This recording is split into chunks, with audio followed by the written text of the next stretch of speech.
Okay guys, yesterday um, on my PC I swapped video cards with basically the exact same video card, just a little bit of a different brand. And after putting it in there, PC, um, I installed the drivers for that brand. And then it was just like freezing up, locking up, crashing. So then I tried going back to the other one, and then everything seemed like it was going well. And then I had to restart after reinstalling the drivers for the video card. Then I just kept getting a splash screen from my tough gaming on the Asus board. This is the B850, and Asus is just not great. I tried, everything yesterday, including updating the BIOS. Basically, everything you could possibly do, minus reloading Windows. So then, after I just shut it off for the night, I turned it on today. It went into automatic repair mode. Said error, cannot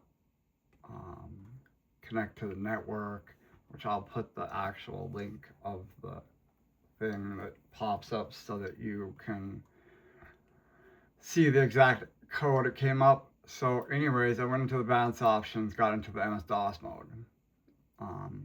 You'll have to select a few different ones, like repair, or it's like something of that nature, and then eventually you get the option for command prompt.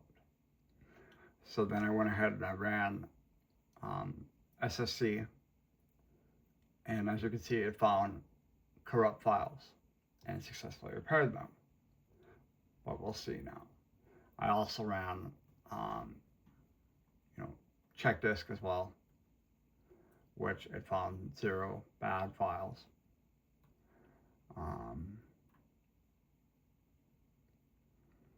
It doesn't appear that it had any kind of problem. And this is like a premium hard drive. This is the SN8100. And I know about, like, they could all be bad or go bad or whatever, but I wasn't having any issues.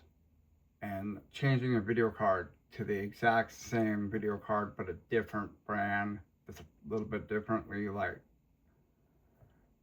shouldn't cause you to have to go through this. I spent all day on it yesterday, and I'm pretty handy, so it's not like, I'm a beginner. Been doing this for 20 years. And I've never quite experienced this one. And I've experienced some things, this software, that's just nuts. But when everything's working great, having no problems, and then all of a sudden, a lot of it has to do with Microsoft Windows. And then the second issue is anything Asus. They got some real premium looking stuff, but software is a nightmare. If you go through the reviews and you look into it, you'll see that the majority of people would love to own the Asus, but they would prefer anything else because of the issues and the lack of actual software, that corrects issues down the road. They just crickets. So they leave us all hanging.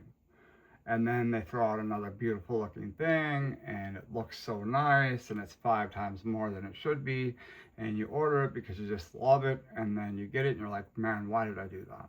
Why? And that's kind of like what my situation is here. And the only reason I built this particular one is I wanted to do, a no wire build. Okay.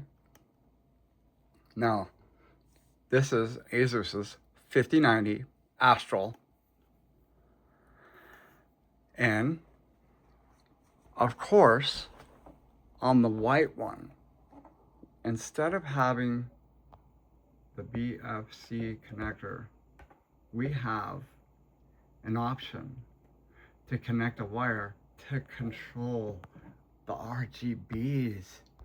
Like, oh yeah. So no BTF connector. Now, mind you, I had a regular one, the normal black, I believe, or gray, whatever color wave they have on it. And I had also purchased their flagship $1,200 Glacier Asus motherboard. And that motherboard didn't have the BTF connector, but that Astral did. But since I was doing a white build, I opted, when I had an opportunity, to grab the white one, assuming, since it's the exact same model, it would have the connector. Of course it didn't. And you know, you go to the website, you look at their, and it doesn't ever state what it really has. It's like they just copy and paste the same thing on every product they own. So then by the time you get it, it's like now you're just like, this is nuts. But yeah. So right now I'm about ready to give this a go. But I'm gonna upload you know, all that information on there. I just was trying to get a good little video so that I could post, and I will keep you guys updated and let you know what worked.